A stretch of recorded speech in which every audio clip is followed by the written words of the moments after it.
ઓમ નમઃ શિવાય. આજે હું તમને પંઢરપુરના એક નાય એ ભગવાન કૃષ્ણની ભક્તિ કરતો એની દ્રઢ ભક્તિ વિશે થોડુંક સમજાવું છું. પંઢરપુરમાં એક નાય ભગવાનની ભક્તિ કરે છે. 4 કલાકે પોતાના ભગવાનની સાધના કરવા માટે એક રૂમમાં બેસે છે અને ટાઈમ ભગવાનને આપે છે.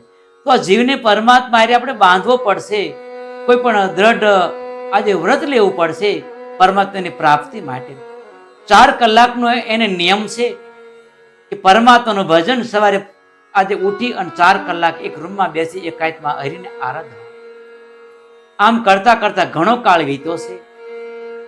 એક સમયે એની પત્નીને એ કહેશે કે હું ઘણા ટાઈમથી ભજન ભગવાનનું કરું છું, પણ કોઈ પણ વ્યક્તિ આવે તો તારે મારું બારણું ઉગાડવાનું નહીં અને ખખડાવવાનું નહીં, મારી ભક્તિમાં વિક્ષેપ પડે.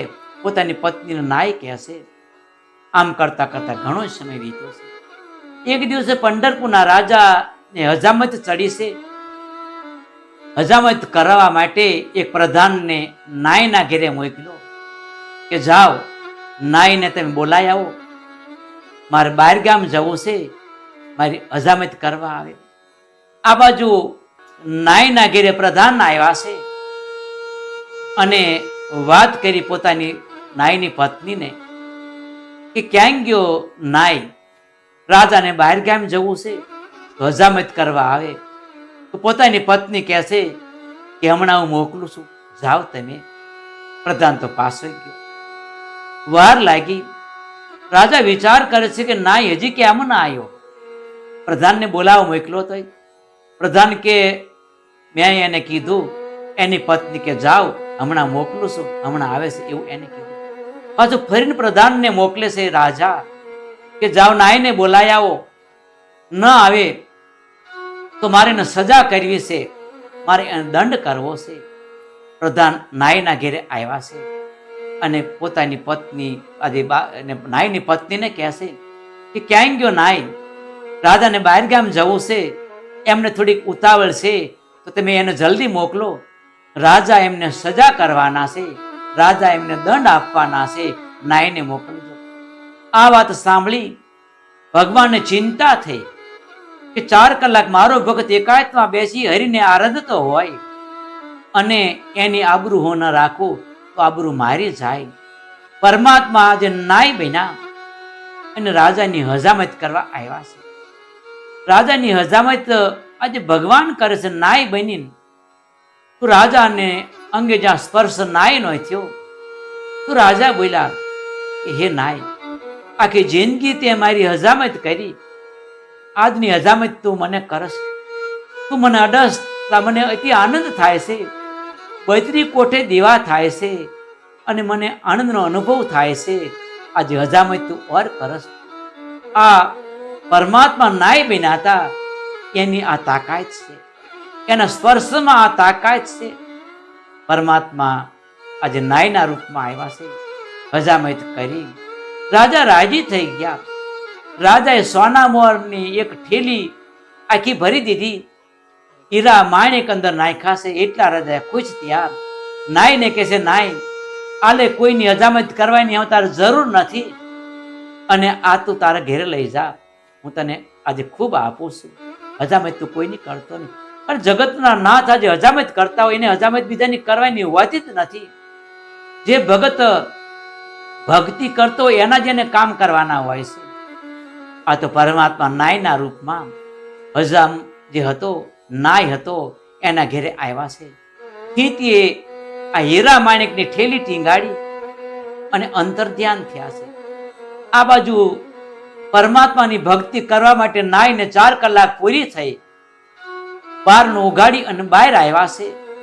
તો પોતાની પત્ની કહે છે કે રાજાનો પ્રધાન આવ્યા હતા, 2 વખત આવી ગયા કે રાજાને હજામત કરવાની છે, એમને બહાર ગામ જવું છે, એમને જલ્દી મોકલજો. જાઓ, તમને સજા કરવાના છે, તમારી પાસે દંડ લેવાના છે. રાજાના પ્રધાન આવું બોલીને ગયા છે. નાય તો દોડતો દોડતો હજામતની ઠેલી લીધી અને આજે રાજાના ઘેર દરબાર ઘરમાં આવ્યા છે. રાજા વિચાર કરે છે કે આ તાત્કાલિક કેમ હજામત કરવા ફરીને આવ્યો? એ હજામ ઘડીકમાંથી હજામત કોઈને ચડતી હશે, હજામત કરીને તું હાલો જાસ અને ફરીને હજામત કરવા આવ્યો. તું સાચા હીરા માણેકની મેં તને થેલી ભરી આપી એટલે તને એવો વિચાર આવ્યો કે હું હજામત કરવા ફરીને જાઉં? હજામત તો કરીને તું હજી ઘેરે પહોંચ્યો જઈશું અને ઘરે જઈને પાછો આવ્યો. તો નાઈને વિચાર આવ્યો, ઓહો કે આજે મારો હરી, મારો પ્રભુ આ કામ કરવા આવ્યો છે. પોતે પોતાના ઘેરે આવ્યો, ફળિયામાં આવ્યો, પોતાના વાંસળીમાં આજે જોવે છે તો ખીતી એક થેલી ટીંગાય છે. થેલીમાંથી પ્રકાશ નીકળે છે. સાચા હીરા માણેકનો. નાઈ પોતાની પત્નીને કહેશે કે આપણે ઘેરે કોઈ આવ્યું હતું. પોતાની પત્ની કે મારા આપણા ઘેરે કોઈ આવ્યું જ નથી. તો કે થેલી કોઈને ટીંગાડી? મને ખબર નથી કે થેલી કોણ ટીંગાડીને ગયું છે. આ તો થેલી હાથમાં લીધી, અંદર સોના મોર સાચા હીરા અને માણેક હતા, હાથમાં લીધા. અને એને થોડુંક દુઃખ થયું કે પરમાત્માની ભક્તિ હું કરું અને મારા ભગવાનને જો હજામતના કામ કરવા પડતા હોય તો ધૂળ છે મારા ધંધામાં. મારે આજથી હજામતનો ધંધો બંધ કરવો છે. એને હજામતનો ધંધો ત્યારથી બંધ કર્યો. સાચા હીરા અને માણેક જે હતા એ લઈ અને ઝવેરીની દુકાને ગયો. એ બધું એને વેચાણ કર્યું. વેચી અને પંઢરપુરમાં સેનાનાએ આજે ભગવાનનું મંદિર બનાવ્યું.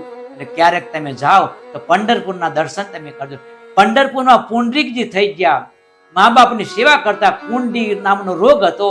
ત્યાં પણ કૃષ્ણ ભગવાનને આંટો જ થયો હતો. ભગવાન કે મા બાપની સેવા કેવી કરે છે, મારે જોવું છે. તો પુંડરીકજી આજે ઈંટનો ઘા કર્યો અને દ્વારકાનો નાથ ઈંટ પર ઉભા રહ્યા. ઈંટ હોનાની કરી અને બીજો ભગત ગોરો કુંભાર થઈ ગયો, શેનો નાય થઈ ગયો. અને સકુબાઈ જે માન આજે ભગત બાઈ આજે પંઢરપુરના થઈ ગયા. પંઢરપુરની પવિત્ર ભૂમિ છે કે પંઢરપુરની આ પવિત્ર ભૂમિમાં આવા આવા મા સંતોનું પ્રાગટ્ય થાય છે અને પરમાત્મા વારે વારે આંટા ખાતા હોય છે. તમે પણ તમારું આંગણું, તમારું ઘર પવિત્ર રાખજો તો એક દિવસ ભગવાન તમારા ઘરે પણ આવશે. આપણું આંગણું જો પવિત્ર હોય, આપણું વાતાવરણ પવિત્ર હોય તો પણ પરમાત્મા આપણે ઘરે આવતા છે. દિવ્ય વાતાવરણ ભગવાનને બહુ ગમતું હોય છે. માટે તમે ભક્તિ કરજો, ભગવાનની દ્રઢ ભક્તિ કરજો. ઉતારની સાડી ઘોડી હકલ ડખલ મન નહીં, મન અડક હોવું જોઈએ ભક્તિમાં, નિયમ પણ અડક હોવા જોઈએ. તો ભગવાન ગોરા કુંભાર બન્યા, ભગવાન અજામ બન્યા, ભગવાન સકુબાઈ બન્યા, ભગવાન દ્રૌપદીની સાડી બન્યા. ભગવાન બધું બનવા તૈયાર છે. અનેકની અંદર એકની આરાધના કરો, પરમાત્મા તમારા સગળા કામ ઉકેલે. ઓમ નમઃ શિવાય. જો આ વિડીયો અમારો તમને ગમ્યો હોય તો લાઈક, શેર और કોમેન્ટ કરજો. ઓમ નમઃ શિવાય.